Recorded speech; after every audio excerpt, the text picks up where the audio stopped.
TemaCast.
Uma pergunta: qual o conceito principal que vem à sua mente quando você pensa em marxismo? Quero dizer, qual a principal ideia que o marxismo defende e o que lhe é mais importante, na sua opinião? Olha, Jorge, eu tenho a impressão que o marxismo tende para a igualdade, né, entre as pessoas, uma sociedade justa para todos, alguma coisa mais ou menos por aí. Pois é, Francisco, a maioria das pessoas pensa assim. Em geral, elas pensam que a preocupação principal de Marx e de Engels era com a igualdade. Mas neste episódio, a gente vai ver que, na verdade, a ideia central do marxismo não se concentra na defesa da igualdade, e sim na defesa de um outro conceito iluminista, que é o conceito de liberdade. Para os iluministas, a liberdade e não a igualdade é que é o bem supremo, tendo a ciência como a sua principal ferramenta, pois justamente é a ciência que é capaz de nos libertar, a luz da ciência, a luz da razão. Marx, como um pensador formado numa tradição iluminista, ele está comprometido com esses dois objetivos gêmeos, que é a liberdade individual e com a ciência. Bom, mas aí estamos adiantando um pouquinho as coisas, né, Jorge? Vamos com calma. Primeiro vamos apresentar quem foi esse alemão, entre aspas, de quem todo mundo fala para o bem ou para o mal. Mas antes de você falar a respeito do Karl Marx, eu quero deixar um aviso aqui, ó.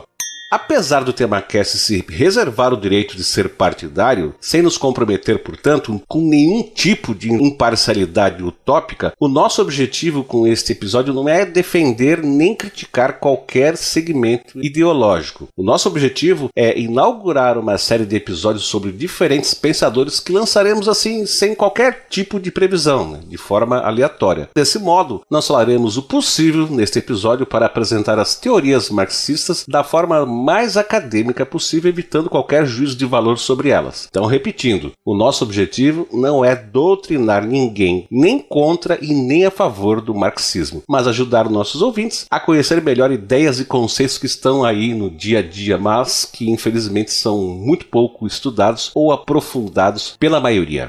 Exatamente, Francisco. Então, começando aqui, o Karl Marx, ele foi um filósofo, sociólogo, jornalista e revolucionário socialista. A obra de Marx, como cientista político, estabeleceu a base para muito do entendimento atual nas ciências econômicas da relação entre o trabalho e o capital. Ele publicou vários livros durante a sua vida, sendo que o Manifesto Comunista e o Capital, que foi publicado em duas partes, uma em 1867 e outra em 1894, são os seus livros mais famosos e mais importantes. Marx, ele vinha de uma família de classe média alta, em Treveris, na Renânia Prussiana, e estudou nas universidades de Bonn e Berlim, que são as duas capitais da Alemanha contemporânea. Nesse período que esteve na universidade, ele se interessou principalmente pelas ideias filosóficas de Hegel, tendo mais tarde se tornado um forte crítico do idealismo hegeliano, o qual ele viria a se contrapor justamente com a sua concepção materialista da história. Em 1843, o Marx ele se mudou para Paris e onde ele passou ali a trabalhar em jornais radicais de esquerda. Foi nesse período, por exemplo, que ele conheceu o Friedrich Engels, que viria a se tornar seu amigo e seu principal colaborador. Em 1849, devido às suas atividades políticas, né, ali na capital francesa, ele acabou tendo de se mudar para Londres junto com a esposa e os seus filhos. Ele foi exilado principalmente em decorrência da publicação do livro O Manifesto Comunista, que aconteceu em 1848. E foi ali em Londres, né, que ele escreveu e formulou as suas teorias sobre a atividade econômica e social, que acabaram originando a sua obra mais importante, O Capital. O primeiro volume do Capital foi publicado em 1867, enquanto que o segundo volume, o Francisco, ele só veio a ser publicado póstumamente, muitos anos mais tarde, por volta de 1894. Na Inglaterra, Marx continuou a fazer campanha em prol do socialismo e se tornou uma figura destacada, né, na Associação Internacional dos Trabalhadores que tinha por lá. As teorias de Marx sobre a sociedade, a economia e a política, né, elas são conhecidas como marxismo. E o nosso objetivo no episódio de hoje será apresentar, assim, de uma forma bastante resumida e na limitação, claro, dos nossos próprios conhecimentos, o que vem a ser e o que defende esse tal de marxismo. Independentemente de você amar ou odiar as diferentes correntes ideológicas e partidárias que se inspiraram nos seus livros, o fato é que Marx é uma das figuras mais influentes e mais estudadas na história da humanidade. Muitos intelectuais, né, sindicatos e partidos políticos no mundo, todos tomam seu trabalho como base. Além disso, Marx é normalmente citado ao lado de Émile Durkheim e Max Weber como um dos principais fundadores da sociologia moderna, dessa ciência sociologia. Portanto, é imprescindível conhecê-lo melhor, nem que seja para você, sei lá, criticá-lo ou criticar aqueles que se apresentam como representantes do marxismo.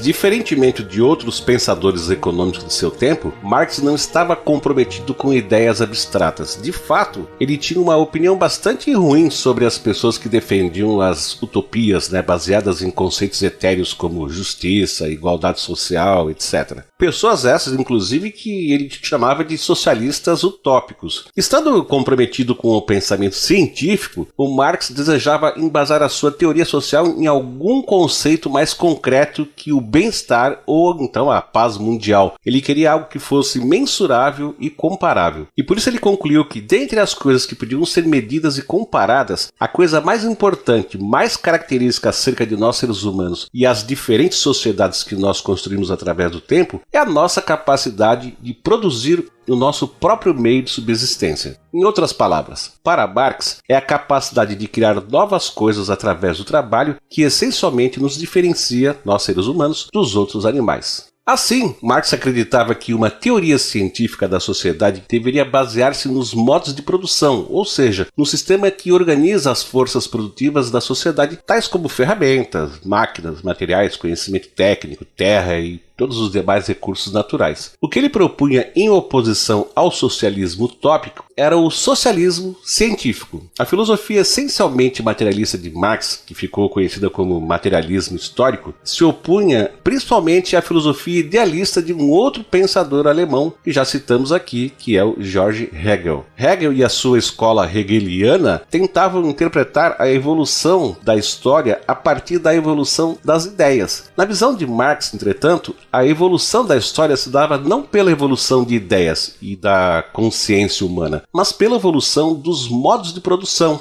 estando a consciência humana e suas ideias acerca da moral, da religião, da organização política e social subordinadas aos meios de produção existentes em seu tempo. O idealismo hegeliano adotava o método dialético, que consiste em abordar a questão a ser discutida na forma de tese e antítese, com o objetivo de transcender pelo confronto de ideias ambas as teses iniciais, alcançando-se uma síntese delas, que seria uma terceira tese superior às duas anteriores. Dessa forma, o pensamento humano evoluiria de síntese em síntese, chegando cada vez mais próximo da verdade, do bom e do justo. O Marx, entretanto, não concordava com isso. Ele achava que essa aparente evolução da consciência humana possuía um mecanismo mais básico por trás, e esse mecanismo era a evolução material da sociedade. Ou seja, toda a superestrutura da sociedade, a sua forma de governo, presidencialismo, parlamentarismo, monarquia, as liberdades individuais que ela defende, os seus arranjos institucionais e etc., tudo isso para Marx era secundário. Tudo é derivado do modo como a economia, ou seja, a base da sociedade, está organizada. Portanto, em uma concepção marxista, numa sociedade feudal, por exemplo, seria impossível haver uma democracia representativa ou igualdade de gênero. Isso se dava não porque a consciência das pessoas era mais ou menos evoluída, isso se dava porque as condições materiais da sociedade impunham uma especialização dos gêneros e uma rígida hierarquia social para proteger a terra, assegurar a transmissão da propriedade por herança, a manutenção de uma alta taxa de natalidade numa sociedade onde a maioria das pessoas morria jovem e a maioria das mulheres acabavam morrendo ao dar à luz. Mas, se o que evolui na sociedade não é a sua forma de pensar, mas a sua economia, o seu modo de produção, como ocorre então esta evolução? Bom, na dialética materialista de Marx, um determinado modo de produção funciona por um determinado tempo até que ele começa a gerar tensões internas. Essas tensões internas se manifestam na forma de uma guerra de classe, ou seja, um conflito entre a elite, que controla os meios de produção, e a classe trabalhadora, que fornece a mão de obra para a produção. As próprias contradições do sistema, ou seja, as contradições entre a elite e a classe trabalhadora, levam à sua perda de equilíbrio. Assim, em dado momento, essas instabilidades ficam tão acentuadas que todo o sistema colapsa e um novo sistema surge, e esse novo sistema funciona por um tempo. Ele traz novos benefícios para a sociedade, mas depois começa a sofrer com suas próprias contradições e eventualmente vem a colapsar também. Para ilustrar esse conceito, vamos pegar o exemplo das antigas sociedades feudais europeias. Nessas sociedades, a elite era formada pela aristocracia rural que detinha a posse da terra, enquanto que a classe trabalhadora era formada por dois grupos distintos. Os camponeses, que pertenciam a um feudo específico por relação de vassalagem, tendo a tarefa, portanto, de plantar e cuidar da propriedade dos seus senhores, e os cidadãos livres, que não pertenciam a nenhum feudo, nem juravam fidelidade a nenhum senhor. Esses tais cidadãos livres eram principalmente comerciantes que trocavam riquezas entre os diferentes feudos ou profissionais liberais altamente especializados, como, por exemplo, construtores, médicos, escultores, artistas, etc. E como viviam em geral em pequenas cidades muradas, chamadas de burgos, os cidadãos livres acabaram sendo historicamente apelidados, ficaram conhecidos como burgueses. Desses dois grupos pertencentes à classe trabalhadora feudal, os burgueses eram tidos como a mais inferior por serem tidos como materialistas, gananciosos, sem ligação com a terra e de costumes depravados. Isso porque os burgueses se diferenciavam tanto da nobreza da terra quanto dos camponeses por serem homens e mulheres da cidade num mundo em que era até então essencialmente rural. Com o crescimento das cidades e de sua importância econômica em decorrência do fortalecimento do comércio exterior com o advento do mercantilismo, que aliás foi a fase de transição do feudalismo para o capitalismo, esses burgueses acabaram se fortalecendo. Afinal, há séculos eles já estavam habituados com o ambiente urbano e com o trabalho assalariado e desterritorializado. Da enorme discrepância que havia entre a sua importância para a economia dos nascentes estados nacionais, agora mais dependente do comércio exterior que da agricultura, e da sua praticamente inexistente representação política, já que a política era dominada pela nobreza da terra, emergiram 4 grandes revoluções. A Revolução Inglesa, ou Revolução Puritana, de 1642, a Revolução Gloriosa, de 1688, que terminaram com o absolutismo monárquico na Inglaterra e criou a Carta dos Direitos, a tal de Bill of Rights, que assegurava, entre outras coisas, a inviolabilidade da propriedade privada por parte do Estado, e também teve a Revolução Americana em 1776 e a Revolução Francesa em 1789, que estabeleceram repúblicas e aprofundaram a influência burguesa na política, entre outras coisas, através da liberação de casamento entre burgueses e os nobres da terra, que era algo improvável no regime antigo, Dessa forma, na visão de Marx, um novo sistema e uma nova estabilidade havia sido alcançada pela vitória da classe burguesa contra a classe representada pelos nobres, que culminou com a ascensão do capitalismo como modo de produção dominante. Um novo ciclo de desenvolvimento pôde se estabelecer na humanidade, com novas ideias, novas tecnologias, novas formas de governo, com mais liberdade e, em suma, com mais progresso e menos escassez do que no ciclo anterior.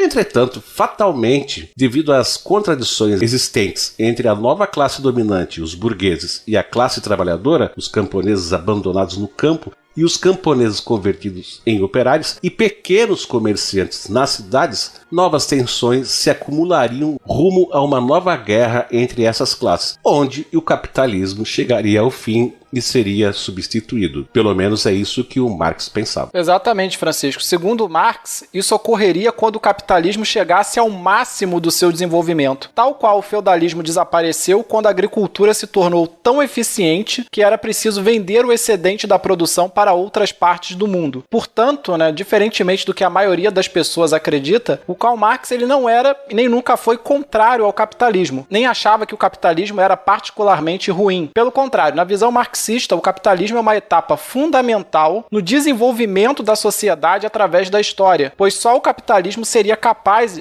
de gerar uma riqueza grande o suficiente para tornar viável a implementação do socialismo e, eventualmente, do comunismo. Para Marx, o sistema capitalista é o sistema de produção mais eficiente já inventado pelo ser humano, tendo gerado uma acumulação de riqueza sem precedentes. E é justamente essa acumulação que seria necessária para que o ser humano entrasse numa era que ele chamava de pós-escassez.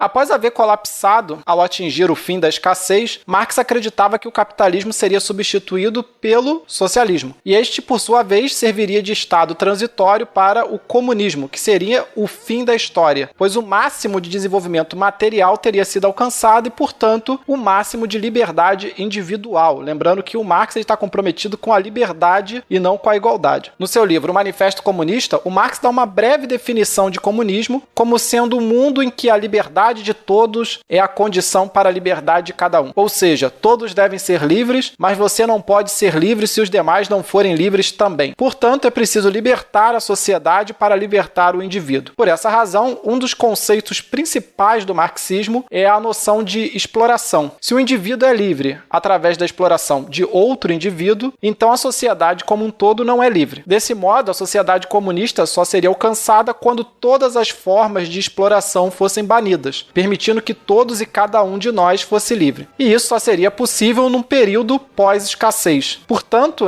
num período posterior ao ápice do capitalismo. Então, o ápice tem que ser alcançado no capitalismo para que todo esse novo modo de produção socialista venha a se desenvolver. Em um livro intitulado A Ideologia Alemã, que foi escrito em parceria com o Engels e com o Moses Hess, em 1845, mas esse livro, apesar de ter sido escrito em 1845, só viria a ser publicado póstumamente em 1932. Então, nesse livro, Marx descreve a sociedade comunista da seguinte forma. Abre aspas. Assim que a distribuição do trabalho passa a existir, cada homem tem um círculo de atividade determinado e exclusivo que lhe é imposto, e do qual não pode sair. Será caçador, pescador, pastor ou um crítico, e terá de continuar a sê-lo se não quiser perder os meios de subsistência. Na sociedade comunista, porém, onde cada indivíduo pode aperfeiçoar-se no campo que lhe aprouver, não tendo por isso uma esfera de atividade exclusiva, é a sociedade que regula a produção geral e me possibilita fazer hoje uma coisa, amanhã outra, caçar de manhã, pescar à tarde, pastorear à noite, fazer crítica depois da refeição e tudo isto ao meu bel prazer, sem por isso me tornar exclusivamente caçador, pescador ou crítico. Esta fixação da atividade social, esta petrificação do nosso próprio trabalho num poder objetivo que nos domina e escapa ao nosso controle, contrariando a nossa expectativa e destruindo os nossos cálculos, é um dos fatores principais no desenvolvimento histórico até os nossos dias, fecha aspas. E essa, pessoal, essa foi a mais extensa definição de sociedade comunista dada por Marx em todos os seus livros, em tudo que ele publicou em vida. Bom, assim como o britânico Adam Smith, que foi o pai da economia moderna, o Marx acreditava que o desenvolvimento econômico e o acúmulo de capital estão intimamente ligados à especialização gerada pela divisão do trabalho. Esse é um conceito fundamental, tanto para o Adam Smith quanto para o Marx. No caso do Adam Smith, em suas investigações sobre a natureza da riqueza, ele usava como exemplo uma visita que realizou a uma fábrica de pregos lá no interior da Escócia. Com apenas 10 homens, essa fábrica, que dividia ali 18 tarefas básicas, essa fábrica lá na Escócia ela conseguia produzir cerca de 48 mil pregos por dia. Ou seja, um número de pregos muito superior àquele que 10 homens poderiam produzir se cada um tivesse que fazer todos os procedimentos de fabricação do prego. Essa observação levou o Smith a concluir que quanto mais especializado especializada e quanto mais articulada a mão de obra é na cadeia produtiva, maior a eficiência dos meios de produção. A riqueza derivaria de algum modo, né? Ele chegou ali à conclusão de que a riqueza derivaria de algum modo do excedente gerado pelo aumento de produtividade. O Marx ele concordava integralmente com a visão smithiana acerca da divisão do trabalho. Para o Marx, né, a função histórica do capitalismo era aumentar massivamente a produtividade da sociedade humana pelo mecanismo da especialização, abrindo caminho para o fim da escassez. Entretanto, ele considerava que essa especialização crescente do trabalho acabaria levando à alienação do ser humano, tornando cada vez mais mecanizado. Assim, o socialismo surgiria para solucionar essa contradição entre a eficiência advinda da divisão do trabalho e a alienação e empobrecimento intelectual que, na sua visão, o capitalismo provocava, né? É aquela famosa máxima, né? A pessoa que sabe tudo sobre a cabeça do parafuso não sabe nada, no final das contas, né? Quanto à hipotética sociedade comunista, né? Onde as pessoas não teriam uma função exclusiva, podendo transitar de uma função para outra, desenvolvendo, então, assim, o máximo da sua capacidade humana, perfeitamente livres. Bom, essa ideia, ela vem da conclusão de um raciocínio circular de Marx, de que, no princípio, as primeiras sociedades humanas eram todas coletivistas. Não havia especialização, nem classes, nem propriedade, e as pessoas viviam do que elas encontravam na natureza. Ele chamava isso de comunismo primitivo. Mais tarde, né, essa sociedade comunista primitiva especializou-se em caçadores e coletores, e com o advento da agricultura, os caçadores tornaram-se militares e proprietários de terra e viraram os nobres, ao passo que os coletores se tornaram camponeses e vassalos. Com o fim do feudalismo, promovido pelos burgueses, os trabalhadores se subdividiram em funções mais e mais específicas, o que estimulou o aumento da produtividade, mas os alienou. Assim, com o socialismo, os trabalhadores passariam por um processo de desalienação, ganhando cada vez mais liberdade. E no fim de todo esse processo, chegaríamos novamente a uma sociedade sem classes e sem especializações, tal qual éramos no início da história humana. E isso seria a sociedade comunista definitiva e, portanto, o fim da história, né? O fim da evolução histórica. Como para Marx o socialismo só poderia emergir numa sociedade em que o capitalismo fosse totalmente desenvolvido, e ele acreditava que o Reino Unido seria a primeira sociedade socialista, pode-se dizer que Marx não consideraria nenhuma das sociedades que se auto-intitularam como socialistas ou comunistas no século XX como tal. Isso porque todas essas revoluções, né, ironicamente, ocorreram em países essencialmente agrários e poucos desenvolvidos em termos de economia de mercado, ou seja, eram países praticamente feudais que passaram então a se dizer socialistas. Exatamente, aí tu vê que Marx já começou a errar nas suas previsões.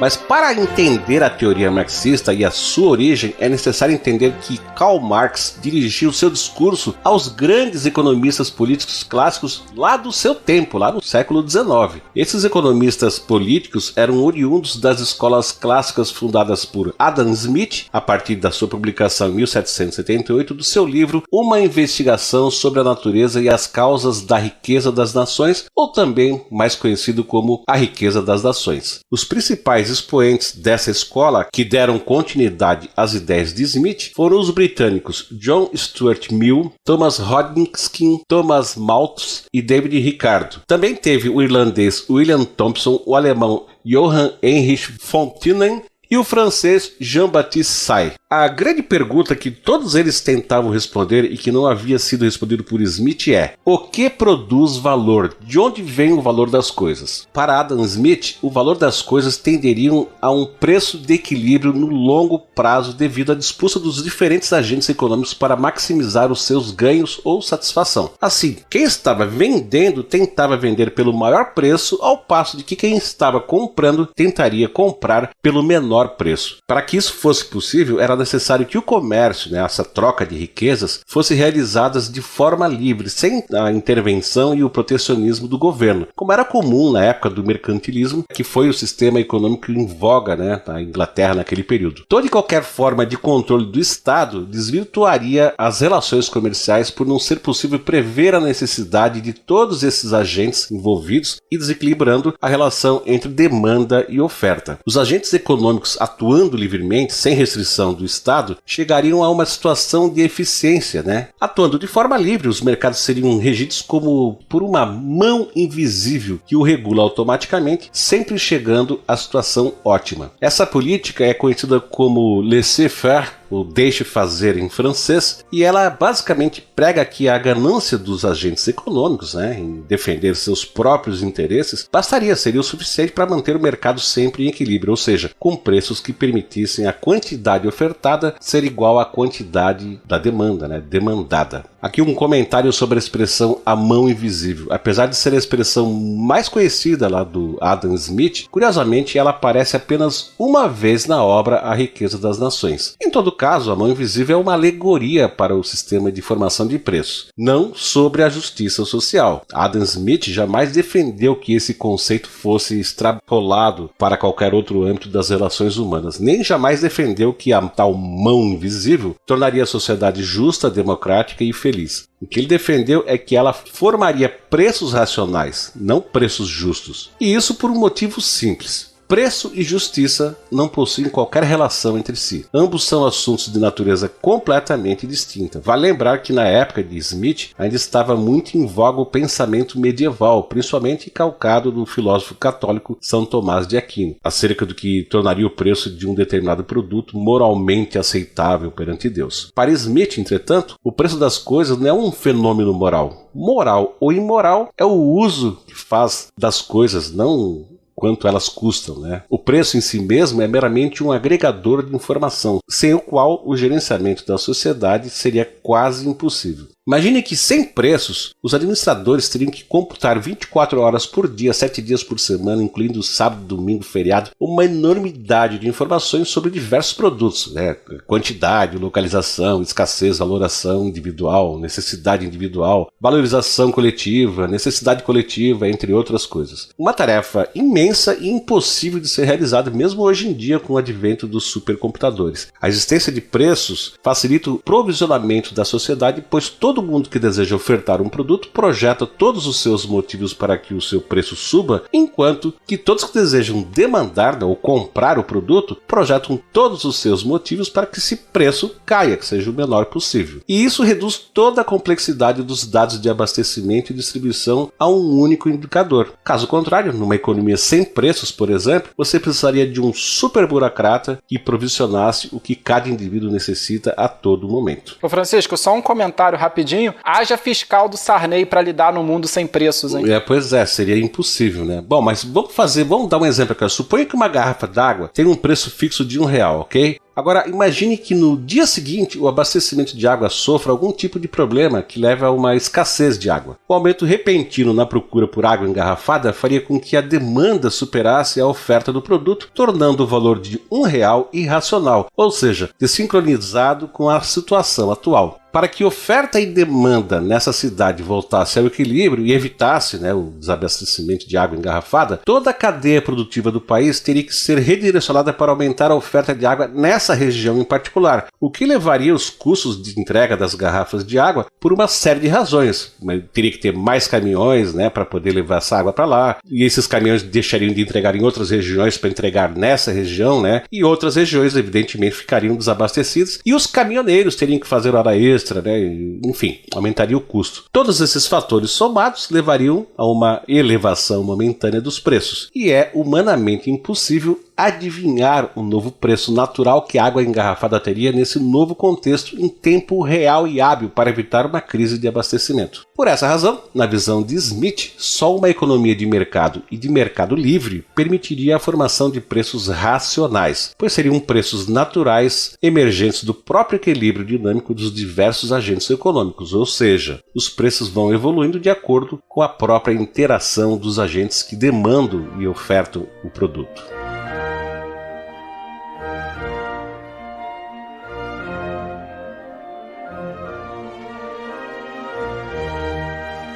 Pois é, Francisco, e ao contrário do que muitos críticos e defensores de Marx acreditam, ele não refutou essa tal mão invisível. Lembrando mais uma vez que essa tal mão não existe e é só uma metáfora criada pelo Adam Smith. O Marx não refutou nem teve a intenção de refutar as teorias do Adam Smith de qualquer maneira. Pelo contrário, né? Marx, assim como os outros intelectuais da escola clássica que ele criticava, basicamente incorporou a teoria smithiana nas suas próprias teorias. Na verdade, todos eles buscavam esclarecer lacunas da teoria de Smith ou criar métodos empíricos ou analíticos para lidar com os conceitos, né, que foram introduzidos pelo filósofo escocês. Uma das principais teorias do marxismo, que é a teoria do valor-trabalho, é diretamente retirada de Smith, ou seja, a criação de valor se dá diretamente do trabalho humano, da especialização. A diferença é que a escola marxista vai criar suas próprias interpretações a respeito desse fenômeno. Aliás, né, Francisco, vale a pena lembrar que o Smith morreu em 1790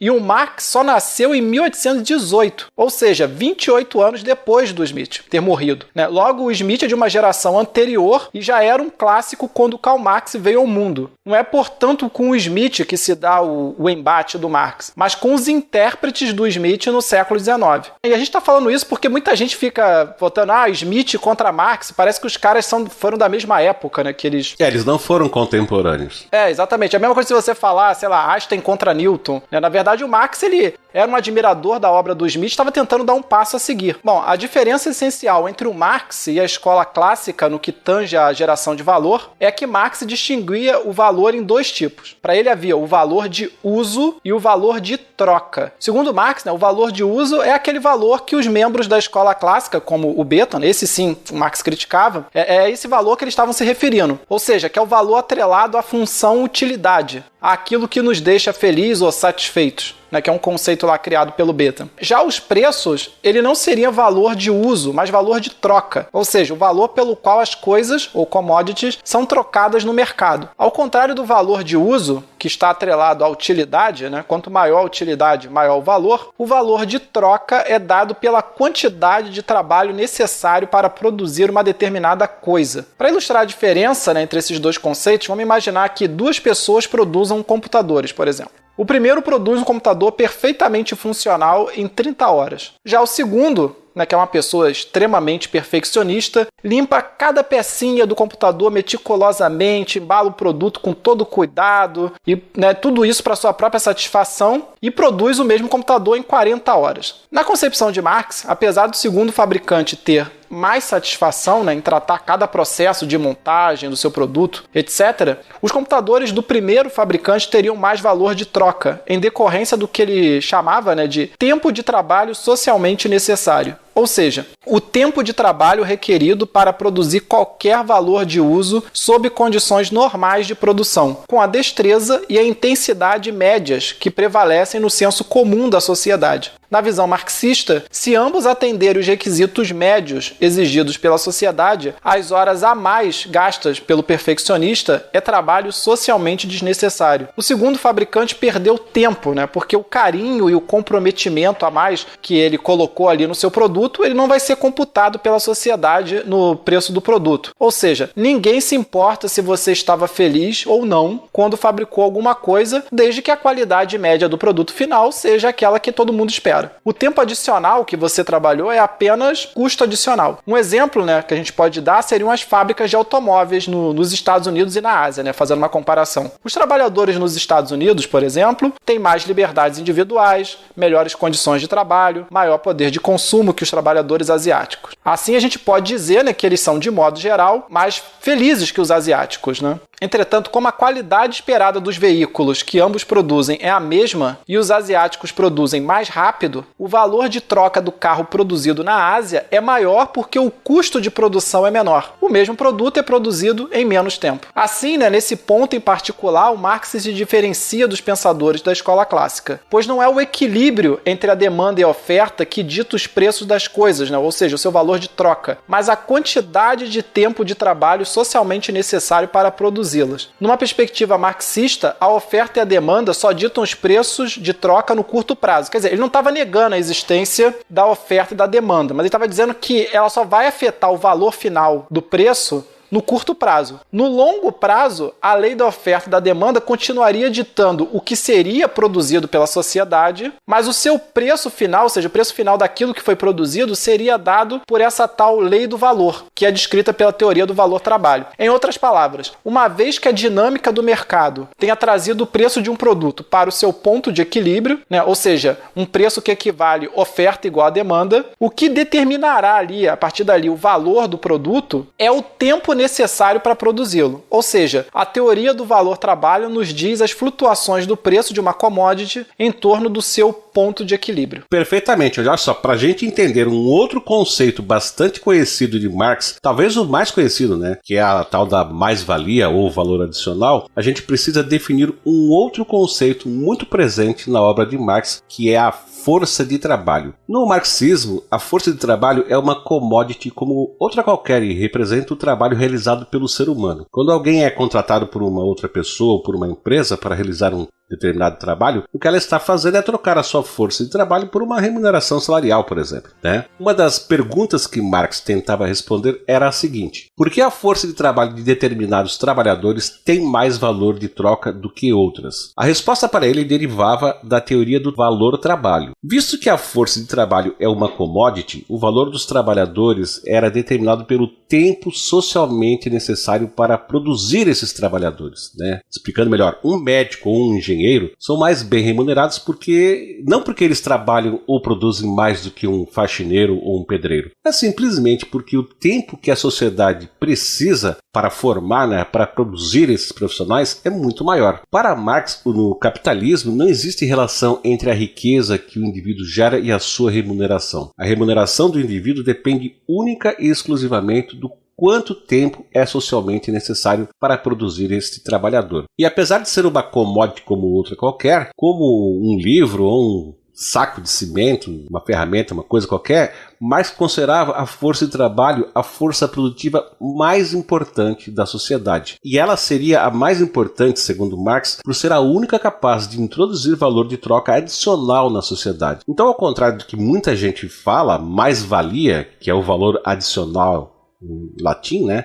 Não é lucro propriamente dito. Embora o lucro esteja contido na mais-valia, a mais-valia representa o valor de troca extra que a força de trabalho injeta na sociedade. Em termos mais simples, mais-valia é a diferença entre o valor produzido pelo trabalho e o salário pago ao trabalhador que produziu aquele trabalho. E esse seria o mecanismo básico através do qual o capitalista acumula capital. E aqui um parênteses apenas para explicar que capitalista é alguém que vive do rendimento do capital, ou seja, alguém que ganha dinheiro com dinheiro, sem produzir nada de forma concreta. Quem tem emprego ou trabalho não é, por definição, capitalista. Todos vivemos no modo de produção capitalista, mas só algumas pessoas são capitalistas. Esse fenômeno do acúmulo de capital aconteceria de acordo com Marx, porque apesar da força de trabalho ser consumida pelo capitalista ao longo do processo de geração de novas riquezas, assim como ele consome lenha, metal, água, animais, enfim, qualquer material, esse consumo da força de trabalho é essencialmente diferente do consumo das demais commodities. Segundo Marx, a força de trabalho é a única commodity capaz de criar valor depois de consumida. Agora a gente vai tentar fazer uma ilustração aqui para mostrar essa diferença. Imagine que você tem R$500, tá? E se você usar esses R$500 para ter uma refeição maravilhosa em algum restaurante, você vai adquirir o serviço nesse restaurante, vai ficar satisfeito, mas depois ficará sem nada no final. Quer dizer, acabou aí, a relação foi lá, jantou, pagou e acabou. Os R$500 terão desaparecido junto com essa commodity, logo não gera nenhum valor adicional. Agora imagine que você usasse esses mesmos R$500 para fazer a manutenção do seu carro que estava um pouco amassado e arranhado. Bom,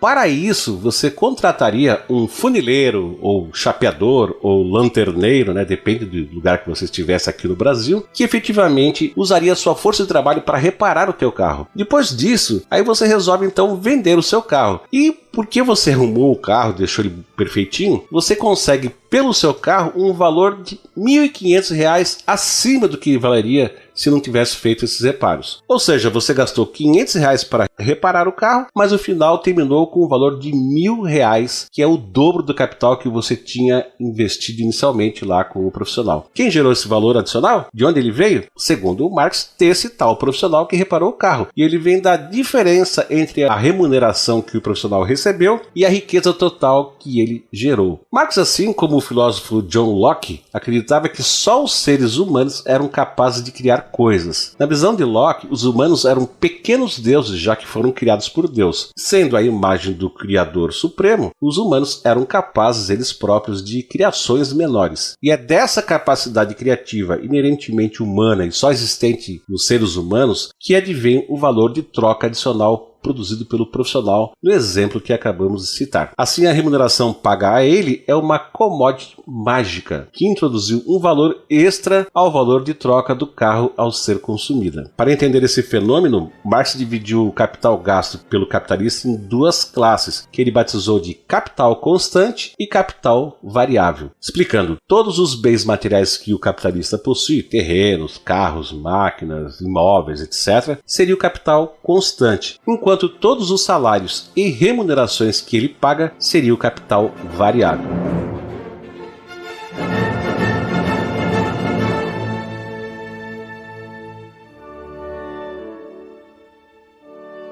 Bom, Francisco, os economistas clássicos, segundo Marx, eram incapazes de diferenciar entre características universais da produção, que eram comuns a todos os modos de produção, e características específicas do capitalismo. E isso levava a uma distorção principal, a crença de que toda atividade econômica no capitalismo é simplesmente uma série de trocas. Essa crença, desconsiderava o fato de que as relações de poder na sociedade determinam as condições da troca. Como no modo de produção capitalista, o capital acumulado é a fonte de poder, a classe dominante pode usar isso para estar sempre numa situação de vantagem sobre os trabalhadores. Por exemplo, você é livre para sair do seu emprego quando você quiser. Entretanto, como trabalhador, você não tem capital acumulado. Você só tem o trabalho que pode realizar. Caso saia do emprego, você não terá qualquer meio de sobreviver porque você não tem nenhum meio alternativo de produzir comida e outros itens de necessidade básica. Mesmo porque, devido ao elevado grau de especialização da sociedade,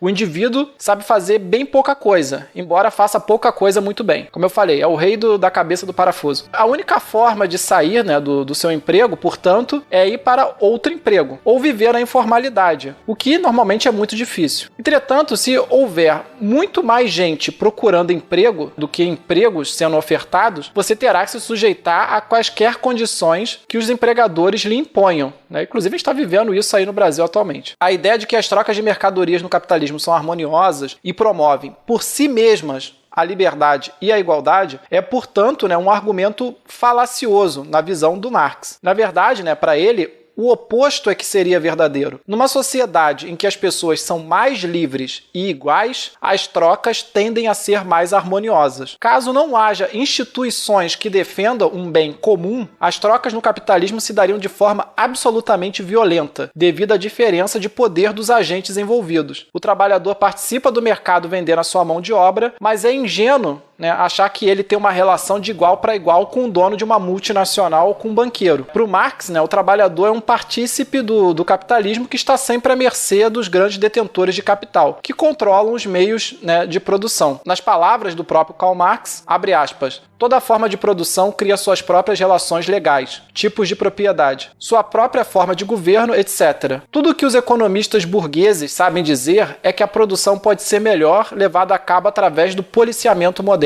Esquecem-se, porém, de que esse princípio do quem manda quem pode também é uma relação legal e que o direito do mais forte também vigora em suas repúblicas constitucionais, só que de outra forma. Fecha aspas. Aqui, só fazendo um parênteses sobre isso, está dizendo o seguinte, vou dar um exemplo rapidamente. Quando você coloca o seu dinheiro lá no banco para render, todo mundo que já fez isso sabe que o dinheiro rende bem lentamente. Mas se você for no banco pedir um empréstimo, os juros que ele coloca em cima do empréstimo são altíssimos, e isso vem da relação desigual que existe entre o trabalhador trabalhador e o banqueiro. Não adianta você chegar lá e falar que é injusto. Como o banqueiro controla o sistema econômico do país, ele coloca juros completamente diferentes do que ele tem que pagar e do que você tem que pagar para ele. A ideia que ele está colocando aqui é que é um pouco ingênuo você achar que simplesmente havendo trocas você vai gerar uma sociedade livre, né? Ele fala que isso por si só não bastaria. Então, continuando aqui, né? No entanto, né, pro Marx, né, o que os trabalhadores não podem fazer sozinhos, eles poderiam fazer como um conjunto. Durante a Guerra Civil Inglesa, né, o filósofo britânico Thomas Hobbes, né, que é o autor de O Leviatã, que é um livro que, aliás, se vocês puderem, leiam. O Thomas Hobbes, ele disse que, ele está nesse contexto da Guerra Civil Inglesa, ele disse que, caso os ingleses soubessem quais eram os seus interesses, a nação não estaria tão dividida. Lembrando que está no contexto ali de guerra civil. E o Marx, ele acreditava na mesma coisa em relação à classe trabalhadora. Ele acreditava que as pessoas tinham estado confusas ao longo de toda a história. E essa confusão viria do fato dos trabalhadores não se identificarem com a sua classe. Antes, né, os trabalhadores se identificavam,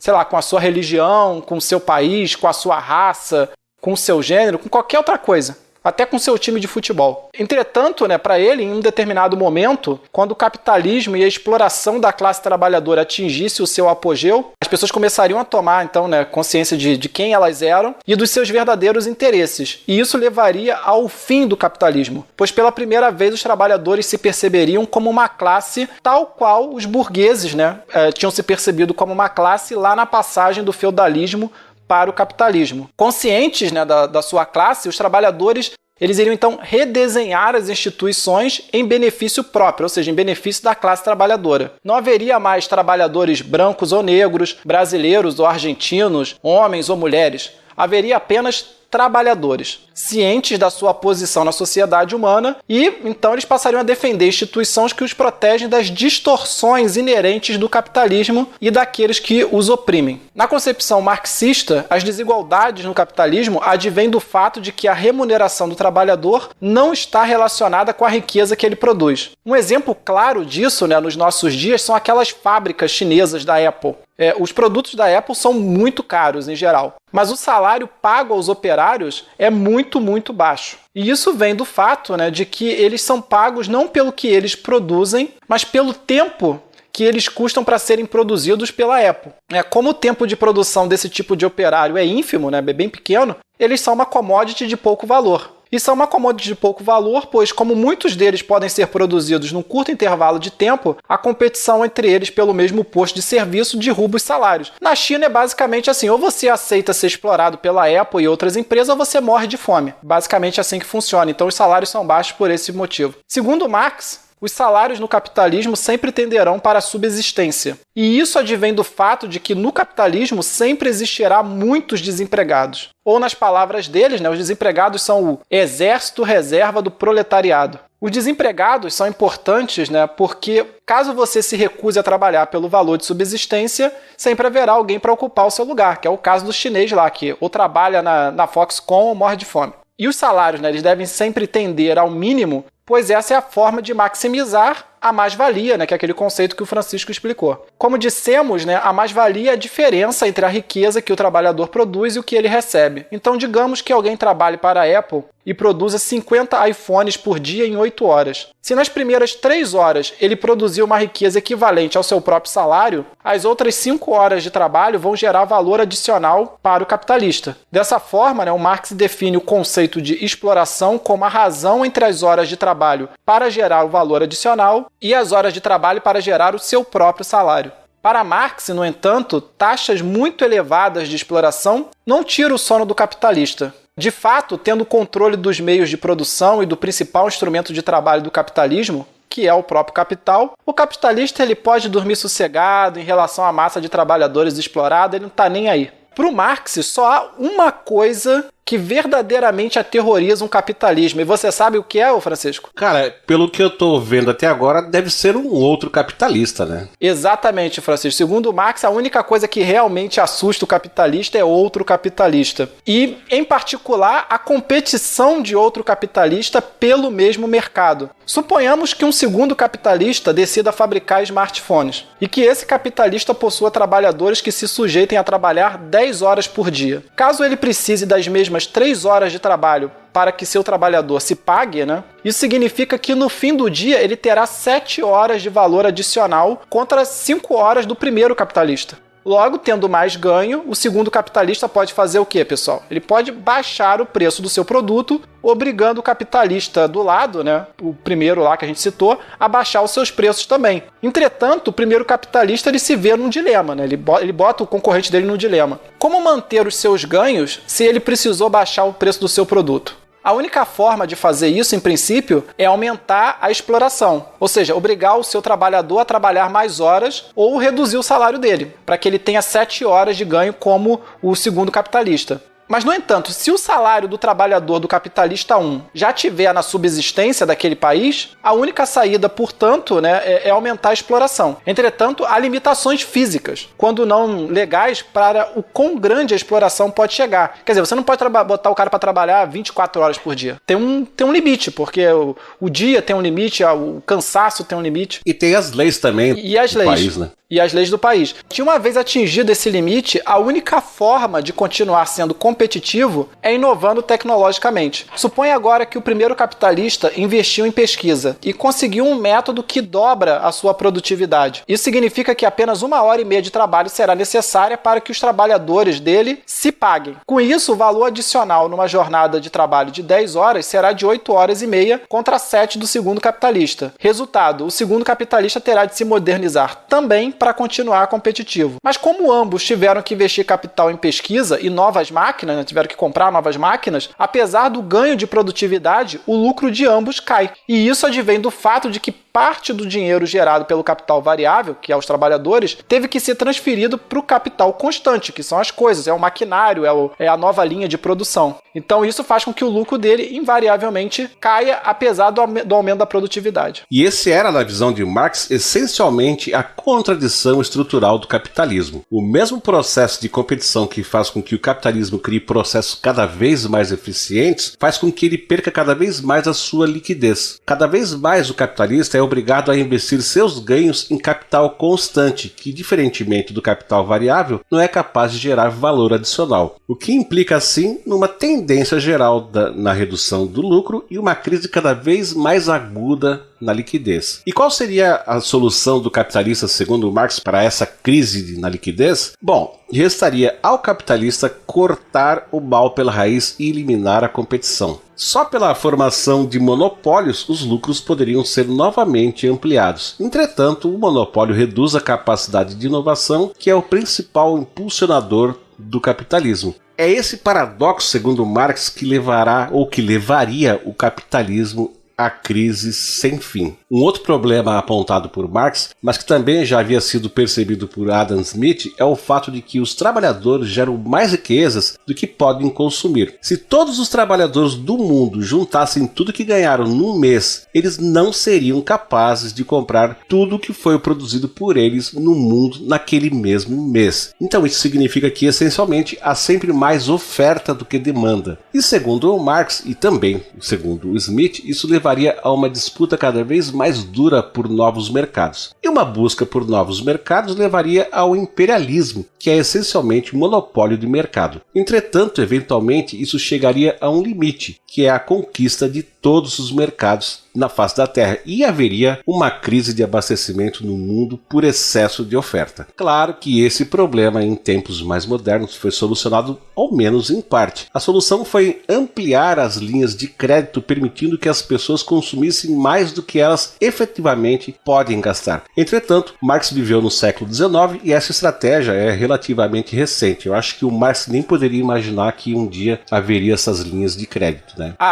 Com certeza não, né? Se você imaginar um trabalhador assim de classe D, por exemplo, que pode chegar lá nas Casas Bahia e financiar uma geladeira em 24 meses, acho que ele nem pensou nisso. Pois é, mas em todo caso, o que o Marx queria dizer é que, embora a eficiência do capitalismo seja baseada na competição, eventualmente no ápice do seu desenvolvimento, ele terminaria num sistema altamente monopolizado, o que facilitaria a percepção dos trabalhadores de que eles são uma classe e que, como classe, eles possuem interesses em comum, para além das diferenças que possam ter como indivíduos. Então os trabalhadores derrubariam o capitalismo, que estava carcomido pelos monopólios e pela falta de liquidez, e implementariam um sistema socialista, estatizando os meios de produção e acabando com a propriedade privada. Nesse novo sistema, os salários estariam finalmente atrelados ao valor real do que é produzido pelo trabalhador, e não um custo de fabricação do trabalhador como no capitalismo. Os trabalhadores passariam a sujeitos da economia e deixariam de ser objetos. Segundo Marx, o socialismo pode ser definido como um sistema onde é distribuído a cada um segundo a sua capacidade, a cada um de acordo com o seu trabalho. O socialismo não seria, portanto, um sistema igualitário, como dizem alguns, pois os mais capacitados, os mais habilidosos ou os mais inteligentes, esses teriam recompensas maiores do que os demais. Então, se duas pessoas exercem a mesma função e têm a mesma habilidade, elas ganhariam a mesma coisa. Entretanto, se o trabalhador 1 é solteiro e o trabalhador 2 é casado e tem filhos, o poder de consumo do trabalhador 1 é significativamente maior do que o seu colega, o 2. Logo, é errado dizer que o socialismo acabaria com as desigualdades. Para Marx, o socialismo é, em linhas gerais, a superação da mais-valia que ele enxerga como o instrumento de dominação dos burgueses sobre a classe trabalhadora.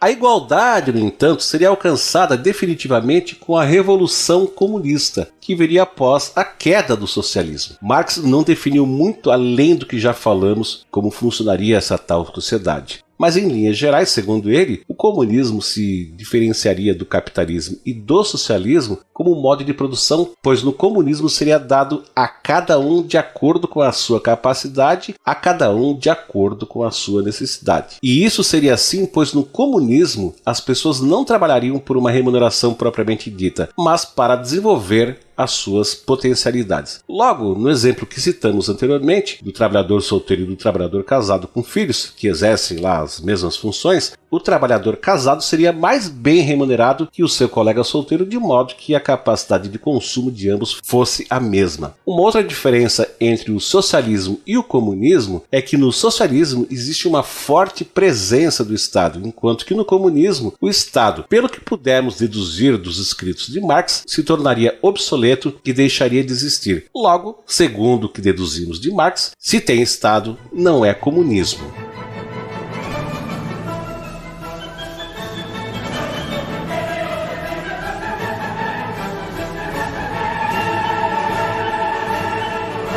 Mas assim, ó, Jorge, eu vou te falar uma coisa, cara. Eu não tenho muita simpatia pelas teorias de Marx, porque, primeiro, elas são defasadas, né? Elas foram feitas lá no século XIX e não são aplicáveis no nosso mundo atual, né? Mas eu gostaria que você falasse um pouquinho o que você acha dessas teorias do Marx, se você vê alguma falha. Fala alguma coisa aí, cara. Só deixando claro aqui, Francisco, que a partir de agora a gente vai dar a nossa opinião pessoal, né? Exato. Então eu vou começar a falar alguma coisa, tá? É opinião pessoal. Então, olha, sociedades ditas socialistas foram estabelecidas muito antes em países em estágios pouco avançados de capitalismo. Portanto, isso aí refuta um pouquinho essa teoria do Marx, que era assim, né? Que o país teria que ter o capitalismo, depois o socialismo, depois atingiria o nirvana do comunismo. Então, como eu acabei de falar, teve muitas sociedades intituladas de socialistas que foram direto para o socialismo sem antes ter passado por um capitalismo avançado. Tem uma outra coisa que eu acho que é as sociedades que já foram socialistas tornaram-se capitalistas, enquanto as capitalistas não se tornaram socialistas. Por exemplo, as repúblicas soviéticas, né? Hoje a gente pode dizer que a Rússia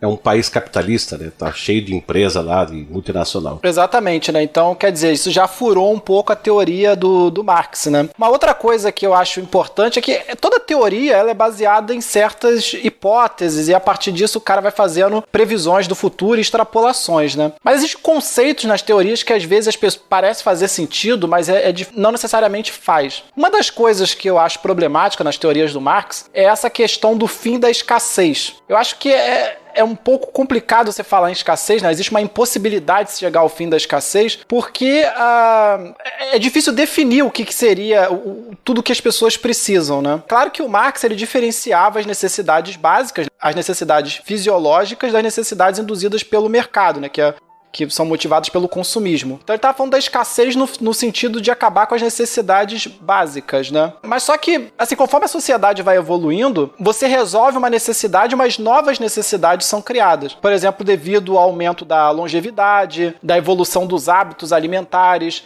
novas doenças que vão aparecendo. Então, quer dizer, essa teoria de que nós chegaríamos à superabundância em algum momento é meio complicada porque, pelo menos no meu ver, vai sempre surgir alguma coisa que está faltando. E no momento que vai ter alguém com necessidade, a gente nunca vai chegar num período em que tem muito de tudo e aí eu posso trabalhar apenas para desenvolver as minhas potencialidades, entendeu? Acho que só seria possível essa superabundância, assim, tentando imaginar em que cenário isso poderia acontecer, se a gente tivesse robôs que fizessem tudo pela gente. E aí, realmente, a gente só vivesse para se divertir e para estudar. Exato, concordo contigo. Outra coisa, né, é que o Marx acreditava que haveria uma grave crise de liquidez, né, devido ao fato dos capitalistas estarem sempre ali buscando mais e mais acumulação. Basicamente, ele imaginava os capitalistas como se fossem tios patinhas, né, todos eles lá com seu cofre, a sua piscina de dinheiro. E, bom, isso de fato, né, ocorreu em 2008, né, e criou uma grave crise no mercado financeiro global. Todo mundo viveu isso, é uma história recente do mundo. E isso aconteceu basicamente porque todo mundo ficou insolvente, né, e os bancos pararam de emprestar para os bancos, porque ninguém sabia se o outro teria dinheiro para pagar. Entretanto, né, um fato que o Marx não previu ocorreu, né, ou seja, né, os governos do setor público ele interviu diretamente na economia, injetando liquidez, né, a partir do quê? Dos seus tesouros nacionais. E com isso eles puseram a roda do capitalismo para girar novamente. Portanto, eu acho que o Marx ele subestimou a capacidade dos governos de intervir e salvar o sistema capitalista, né? Eu acho que ele tinha uma visão talvez um pouco estereotipada de que os governos eram meramente instrumentos do capitalismo e não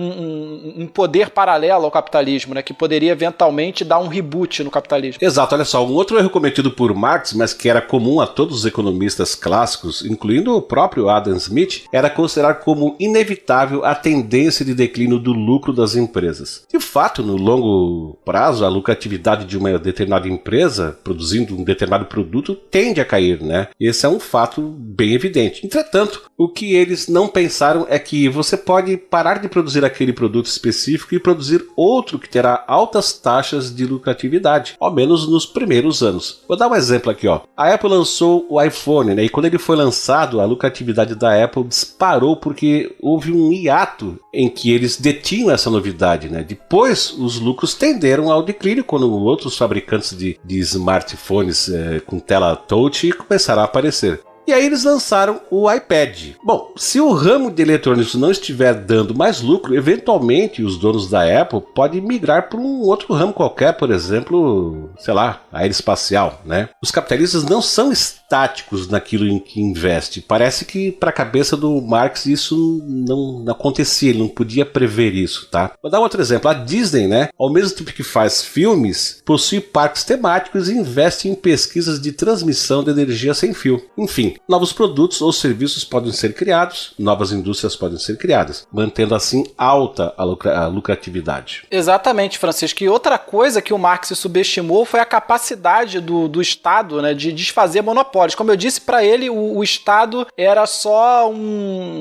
um instrumento dos capitalistas, não um poder próprio. E a gente prova a gente vê aí na história que o próprio Estados Unidos desmente isso, né? A gente tem na própria história dos Estados Unidos vários exemplos de monopólios que foram desfeitos, como por exemplo o monopólio do petróleo da família Rockefeller, o monopólio nas telecomunicações da Bell Company e o monopólio na informática da Microsoft, que foram desfeitos por ações governamentais. O próprio governo dos Estados Unidos interviu nessas empresas, nessas famílias, e acabou com o monopólio delas em prol, né, de continuar mantendo a roda do capitalismo girando. Outra forma, né, dos monopólios serem desfeitos é a própria capacidade daqueles que são detentores do capital, né, de preverem novas tendências e impedir que novos negócios surjam a partir daquilo que eles mesmos inventaram. A Microsoft e a Apple, por exemplo, surgiram ali bem debaixo dos olhos vigilantes da IBM. A Pixar surgiu debaixo das asas de duas gigantes, né, que foi a Lucasfilm e a Disney. A então desconhecida e minúscula empresa de efeitos especiais, né, neozelandesa, lá, a Weta Digital, conseguiu superar uma uma onipotente e gigante empresa dos Estados Unidos, que era a Industrial Light and Magic, que era imbatível até o ETA Digital aparecer. Então, quer dizer, por mais que o cara detenha poder e monopólios, surgem coisas que ele não controla e que muda completamente o cenário. E aí o monopólio acaba se desfazendo. Quer ver um exemplo aqui no Brasil? A própria Globo. A Globo e os políticos no Brasil, eles têm um monopólio muito grande das comunicações. Comunicação no Brasil é um monopólio enorme. Mas esse monopólio tem sido desfeito pelo quê? Pela internet. A Globo não tem como ter monopólio da internet, e a internet agora chega a cada vez mais pessoas no Brasil. E mais canais, mais formas de interação entre as pessoas está acontecendo, e a Globo não pode fazer nada para impedir isso. Ela vai tentando ali manter o monopólio dela, mas essencialmente isso está se quebrando. Exatamente. Uma outra coisa, né, é que a maioria das sociedades capitalistas criou mecanismo como seguro-desemprego ou algum tipo de auxílio, né, que mantém a liquidez na base da pirâmide e resolve aquele problema que o Marx citou, de que você tem dois trabalhadores que fazem a mesma função, mas tem um que tem mais responsabilidades sociais, né, ou seja, uma pessoa que tem filhos, mas aí então eles teriam um poder de consumo diferente, apesar de receberem a mesma coisa. Ou seja,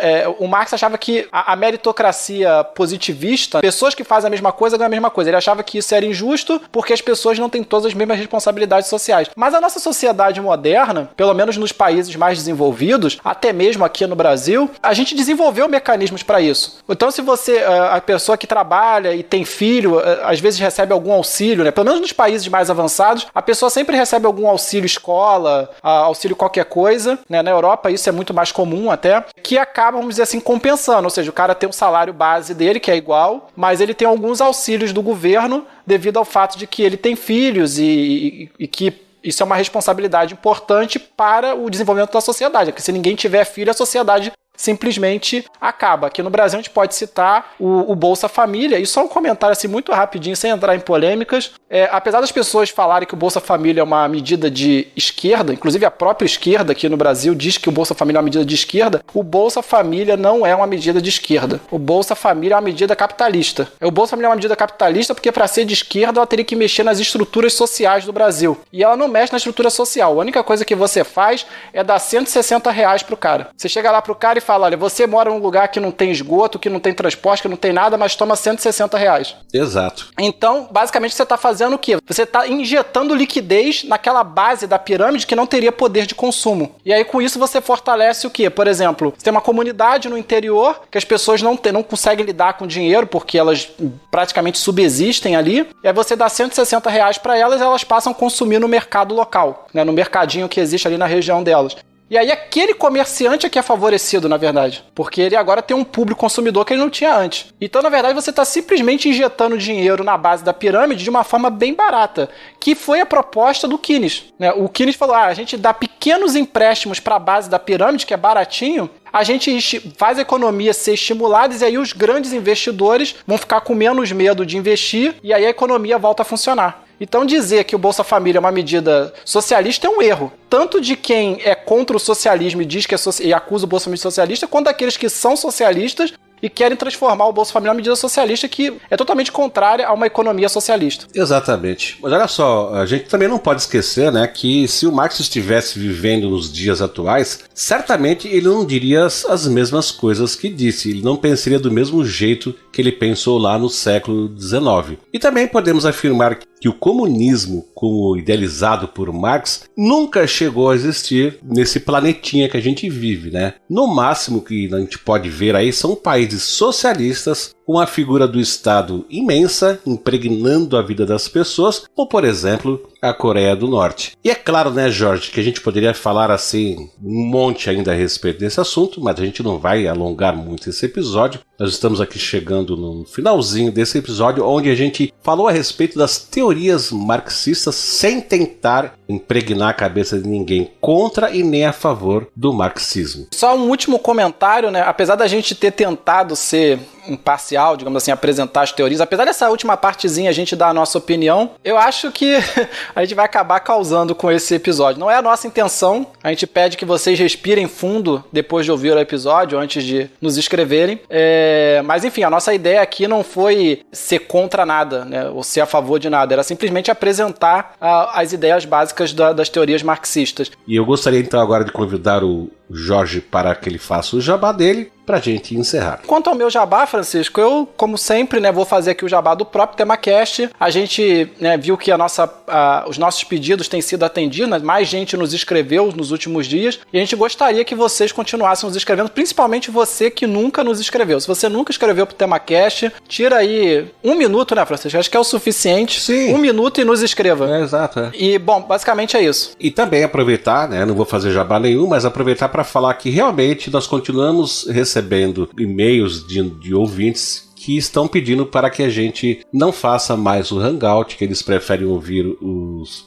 e-mails e comentários ou no final do episódio ou num episódio extra, né, à parte, mas preferem que não seja através do Hangout, porque quando você bota no final do episódio ou faz o episódio extra, a pessoa recebe pelo feed automaticamente, e no Hangout a pessoa vai ter que estar disponível no dia e na hora que a gente faz o Hangout. Então realmente a nossa audiência aí não aprovou muito, e a gente vai tomar providências aí para voltar ao que era, ou fazer episódios especiais com leitura de e-mails e comentários. Eu gostaria de deixar um grande abraço para todos os nossos ouvintes, dizer para eles novamente, né, enfatizar aí o que o Jorge acabou de falar. Esse não foi um episódio para defender e nem para denegrir, nem para arrasar com o marxismo, mas simplesmente levar até vocês o conhecimento a respeito das teorias do Marx, né, do Karl Marx. E a gente vai ficando por aqui. Eu vou deixar um abraço também para o Jorge e até o próximo episódio. Bye, bye. Abraço, Francisco, abraço a todos os ouvintes e até a próxima.